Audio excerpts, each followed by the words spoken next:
Hello viewers, welcome to Jeevas Nalabagam. இன்னைக்கு வந்து நம்ம கோதுமை பிரெட் வீட்லயே செய்யலாம் அப்படின்ட்டுங்க. கோதுமை பிரெட் எப்படி செய்யறதுங்கிறது இப்போ நான் சொல்றேன். இதுக்கு ஃபர்ஸ்ட் நம்ம என்ன பண்றோம்னா நம்ம இதுல மெயினா ஈஸ்ட் யூஸ் பண்ண மாட்டோம். அப்புறம் முட்டை சேர்க்கிறதுல. ஸோ இது வந்து ஃபர்ஸ்ட் வந்து ஈஸ்ட்டுக்கு பதிலாக நான் ஃபெர்மெண்டேஷனுக்கு வந்து தயிர் சேர்த்துக்கிறேன் மெயினா. ஆனால் அது எப்படி செய்யறது அப்படின்னு சொல்றேங்க. ஃபர்ஸ்ட் நம்ம என்ன பண்றோம்னா ஒரு பவுலில் நம்ம எதில் வந்து மாவு ரெடி பண்ண போகிறோமோ அதில் அந்த பவுலில் என்ன பண்ணுறோன்னா இப்போ வந்து நான் என்ன பண்ணியிருக்கேன்னா இப்போ தயிர் வந்து இதில் ஒரு 6 ஸ்பூன் சேர்த்துருக்கேன். ஏன்னா நம்ம வந்து 3 கப் கோதுமை மாவு யூஸ் பண்ண போகிறோம். இதில் ஸ்பூன் வந்து நான் நார்மலாக இந்த மாதிரி ஸ்பூன் வந்து இதில் இந்த மாதிரி ஸ்பூனில் வந்து நான் 6 ஸ்பூன் இதில் போட்டிருக்கேன், தயிர் ஆட் பண்ணியிருக்கேன். இது கூட நம்ம என்ன பண்ணுறோன்னா அடுத்தது சர்க்கரை வந்து சுகர் வந்து பார்த்திங்கன்னா 1 2 3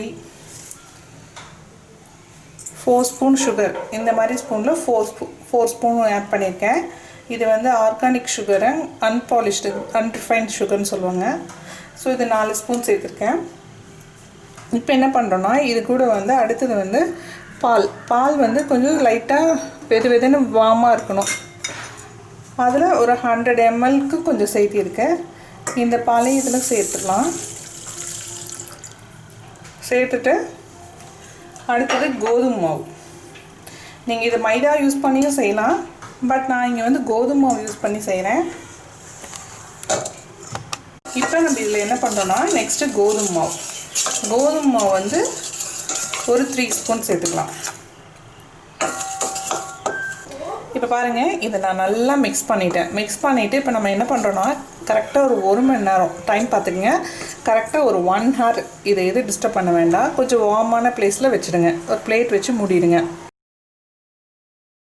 என்ன பண்ண போகிறோன்னா இதில் தான் இப்போ நம்ம வந்து இதில் மாவு, பேக்கிங் சோடா, கோதுமை மாவு, பேக்கிங் சோடா, லைட்டாக உப்பு கலந்து இப்போ இந்த மாவு வந்து வெதுவெதுப்பான பால் கலந்து மிக்ஸ் பண்ணி வைக்க போகிறோம். பால் எப்பயுமே வந்து சில்லுன்னு இருக்கக்கூடாதுங்க, கொஞ்சம் வெதுன்னு இருக்கணும். கை தொட்டால் நம்ம அந்த லைட்டாக அந்த சூடு இருக்கிற அளவுக்கு இருக்கணும். இப்போ ஃபஸ்ட்டு என்ன பண்ணுறோன்னா இதில் மாவு ஃபஸ்ட்டு சேர்த்துக்கலாம். நான் இன்றைக்கி 3 கப் மாவு எடுத்திருக்கேன். அடுத்தது பேக்கிங் சோடா வந்து நம்ம இதுக்கு தாராளமாக 2 ஸ்பூன் யூஸ் பண்ணலாம்.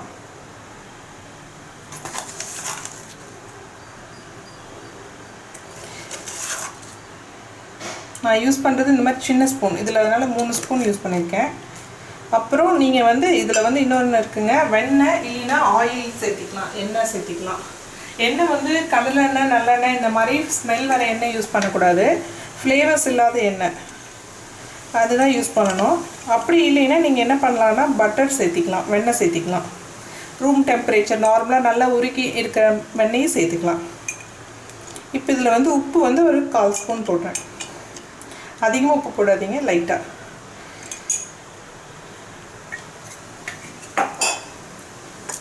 வெண்ணெய் வந்து நான் ஆல்ரெடி வந்து ரூம் டெம்பரேச்சருக்கு எடுத்து வச்சுருக்கனால அது ஒரு 2 டீஸ்பூன் வெண்ணெய் சேர்த்துக்கிறேன்.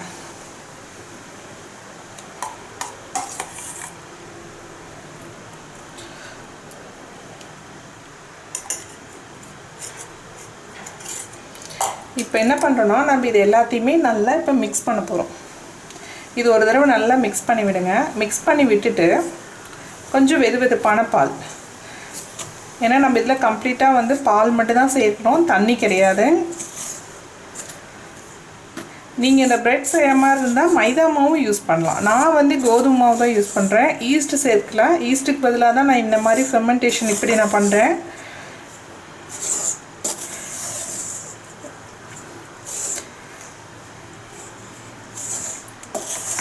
நல்லா மிக்ஸ் பண்ணி விட்டுட்டு இப்போ நம்ம கொஞ்சம் கொஞ்சமாக பால் சேர்த்து கையில் தான் இந்த மாவு வந்து லைட்டாக நம்ம கொஞ்சம் கொஞ்சமாக மிக்ஸ் பண்ணலாம்.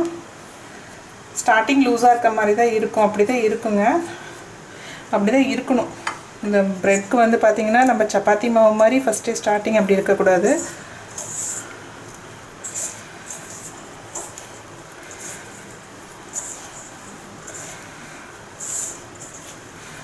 கையில் கொஞ்சம் ஸ்டிக்கியாக ஒட்டிட்டு தான் வரும். நான் இன்னும் பால் சேர்க்கல, ஜஸ்ட் இப்போதைக்கு இதை மட்டும் அதில் மிக்ஸ் பண்ணிகிட்ருக்கேன்.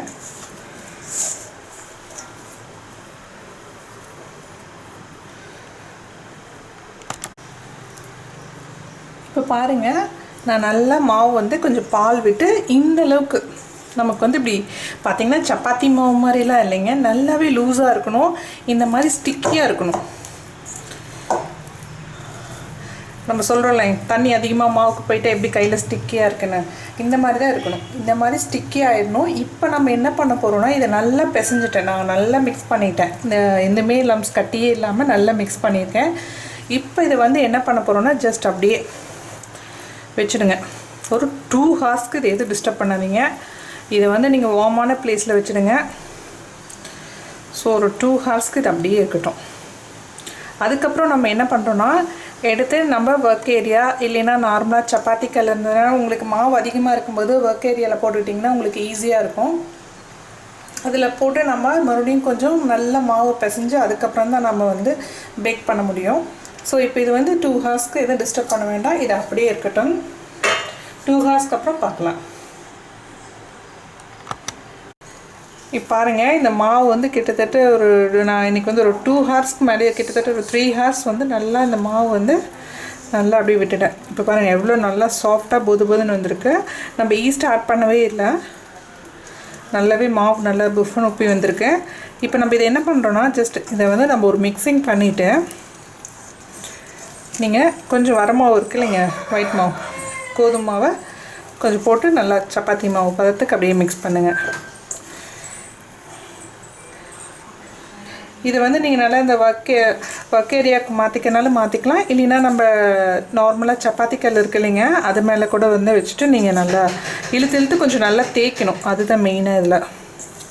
ஒரு 5 to 10 மினிட்ஸ் நல்லா மாவை நீங்கள் இழுத்து நல்லா தேய்க்கணும். அதுக்கப்புறம் நம்ம வந்து ப்ரெட் பேனில் இதை ரோல் பண்ணி எடுத்து வச்சிடலாம். நீங்கள் ப்ரெட் பேன் இல்லைன்னாலும் பரவாயில்ல, நம்ம நார்மல் கேக் டின் இருந்தால் கூட போதும்.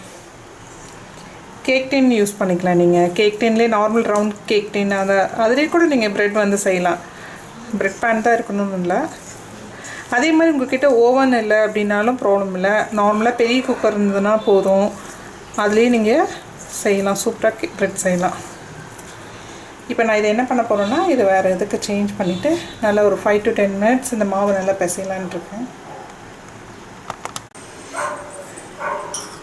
பாருங்கள், இந்த மாதிரி நான் நல்லா ஒரு பெரிய பிளேட் எடுத்திருக்கேன். அது நல்லா இப்படி நல்லா மாவு நம்ம இந்த வர மாவு கொஞ்சம் போட்டு கொஞ்சம் நல்லா ஒரு 10 மினிட்ஸ்க்கு நீங்கள் இதை நல்லா மாவு இழுத்து பிசையணும். இப்படி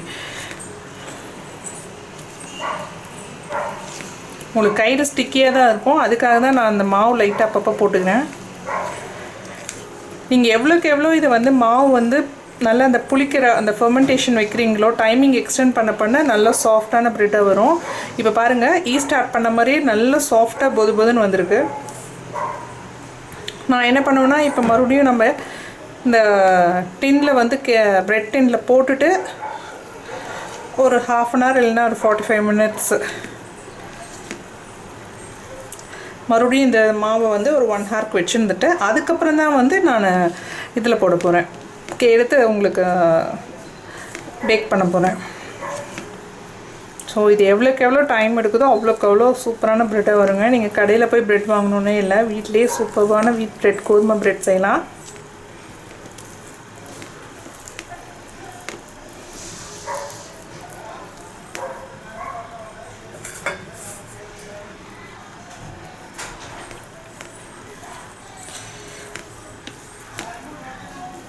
இது நல்லா ஸ்டிக்கியாகவே இருக்குது, இன்றைக்கி செம்ம சாஃப்டாக இருக்குது.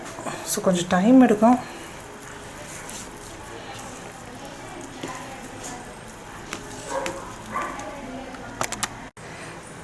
இப்போ பாருங்கள், இந்த மாதிரி நான் வந்து இந்த ப்ரெட் பேன் இதை எடுத்திருக்கேன். இது வந்து இந்த கேஸ்டைன் இது உள்ளே வந்து நான் வந்து இப்போ பட்டர் ஃபுல்லாக அப்ளை பண்ணி வச்சுருக்கேன். இப்போ என்ன பண்ணேன்னா இதை நல்லா இந்த மாவு வந்து நான் ஒரு 10 மினிட்ஸ் நல்லா மாவு இதை பிசைஞ்சிட்டேன். ஸோ உங்களுக்கு இப்படி ஸ்டிக்கியாக தான் இருக்கும். நீங்கள் இன்னும் கொஞ்சம் ட்ரையாக மாவு ஆட் பண்ணிகிட்டே இருந்தீங்கன்னா சப்பாத்தி மாவுக்கு வரும். அப்போ நீங்கள் ரோல் பண்ணியும் அப்படியே ஃபோல்டிங் பண்ணியும் வைக்கலாம்.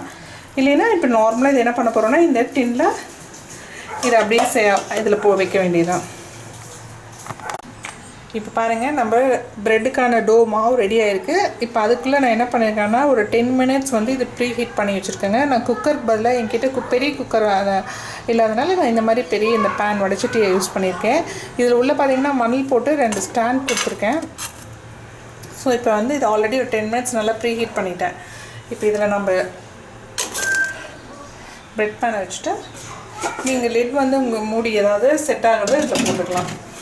நல்லா டைட்டாக க்ளோஸ் பண்ணிவிட்டு நீங்கள் கம்ப்ளீட்டாக கொஞ்சம் மீடியம் ஃப்ளேமில் ஒரு கிட்டத்தட்ட வந்து ஒரு 10 to 15 மினிட்ஸ் வைங்க. அடிக்கடி ஓப்பன் பண்ணி பார்க்க வேண்டாம். கரெக்டாக எக்ஸாக்டாக ஒரு 15 மினிட்ஸ் லைட் மீடியம் லோ மீடியமில் வைங்க. கம்ப்ளீட்டாக லோ ஃப்ளேம்லேயும் வைக்க வேண்டாம். லோ மீடியமில் வச்சிங்கன்னா கரெக்டாக இருக்கும். ஒரு 15 to 20 மினிட்ஸ் அதை டிஸ்டர்ப் பண்ண வேண்டாம். அதுக்கு முன்னாடி நம்ம என்ன பண்ணலான்னா நமக்கு ஆக்சுவலி நான் இதை உங்களுக்கு இது என்னன்னு சொல்கிறேன். இது வந்து நம்ம மேலே வந்து அந்த கலர் வரும் பார்த்துருக்கீங்களா, ப்ரெட்டோட அந்த கலர் அது வேணும் அப்படின்னா வந்து மேலே நீங்கள் லைட்டாக மில்க் காய்ச்சின பால் இருந்ததுன்னா மேலே அப்ளை பண்ணிக்கலாம். அது நார்மலாக நீங்கள் ஸ்பூன் கூட யூஸ் பண்ணிக்கலாம். உங்கள்கிட்ட அந்த ப்ரஷ் யூஸ்வலாக அந்த ப்ரஷ் இருந்ததுன்னா நம்ம அதை யூஸ் பண்ணிக்கலாம். இல்லைன்னா மேலே அந்த மில்க் வந்து லைட்டாக அப்ளை பண்ணிவிட்டிங்கன்னா உங்களுக்கு அந்த கலர் கொடுக்கும். நீங்கள் ஃபைனலாக ப்ரெட் எடுக்கிறப்ப மேலே லைட்டாக பட்டர் அப்ளை பண்ணிங்கன்னா சாஃப்டான ப்ரெட்டாக இருக்கும், நல்லாயிருக்கும். ஸோ நான் கம்ப்ளீட்டாக வந்து லோ மீடியம் ஃப்ளேமில் வச்சுருக்கேன். ஹையில் வைக்க வேண்டாம்.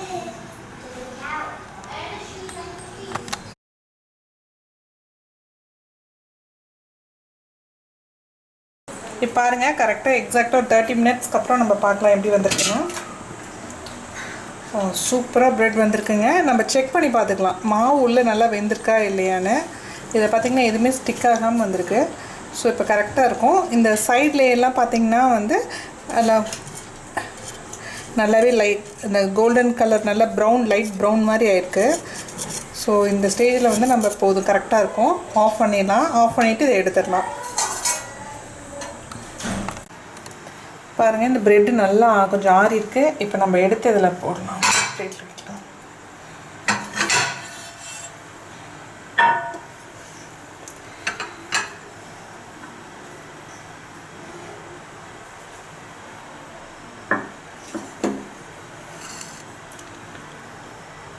ப்ரெட்டு நல்லா சாஃப்ட்.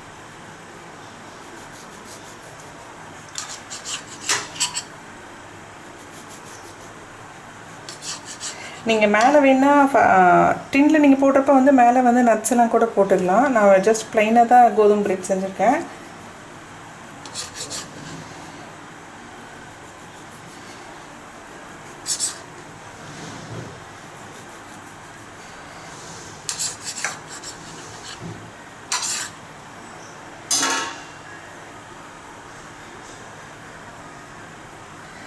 பாருங்கள் எவ்வளோ சூப்பராக வந்திருக்குன்னு. நல்லா செம்ம சாஃப்டாக இருக்குது. நீங்கள் வீட்டிலே ட்ரை பண்ணலாம். நம்ம கடையில் தான் ப்ரெட் வாங்கணும்னு இல்லை. செம்ம சாஃப்டாக வந்திருக்குங்க. நீங்களும் ட்ரை பண்ணி பாருங்கள். ட்ரை பண்ணி பார்த்துட்டு உங்களோட கமெண்ட் சொல்லுங்கள். மறக்காமல் சப்ஸ்கிரைப் பண்ணுங்கள். பெல் பட்டனையும் கிளிக் பண்ணிடுங்க. தேங்க்யூ.